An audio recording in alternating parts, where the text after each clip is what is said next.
অনেক দিন পর বাংলা টেলিভিশনে ফিরছেন জনপ্রিয় অভিনেত্রী ইন্দ্রালী পাল। বরণ নবাব নন্দিনী ধারাবাহিকের মাধ্যমে জনপ্রিয়তা অর্জন করেন তিনি।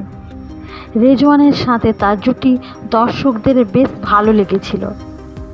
এই ধারাবাহিকটি শেষ হওয়ার পর আর কোনো ধারাবাহিকে দেখা যায়নি অভিনেত্রী ইন্দ্রালী পালকে।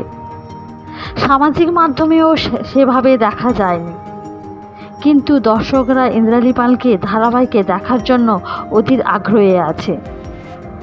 শোনা যাচ্ছে কোনো রূপকথা ধারাবাহিকে কামব্যাক হওয়ার কথা। যেমনটা জানা গেছে, জি বাংলার রূপকথার গল্পে নায়িকা হচ্ছেন ইন্দ্রালী। অন্যদিকে এই ধারাবাহিকে নায়ক চরিত্রে দেখা যাবে সিদ্ধার্থ সেনকে। সম্প্রতি দেখা গেছে বেদিনী জ্যোৎস্নার অমর প্রেমের প্রথম প্রোমো।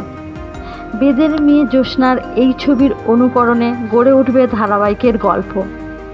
ইতিমধ্যে প্রথম প্রোমোতে নায়ক সিদ্ধার্থ সেন ও নায়িকা ইন্দ্রালী পালকে খুব ভালো মানিয়েছে। আশা করা যাচ্ছে পুজোর আগে এই ধারাবাহিকটি দেখা যাবে জি বাংলায়। এই ধারাবাহিকটি দেখার জন্য আপনারা কতটা এক্সাইটেড কমেন্টে অবশ্যই জানাবেন।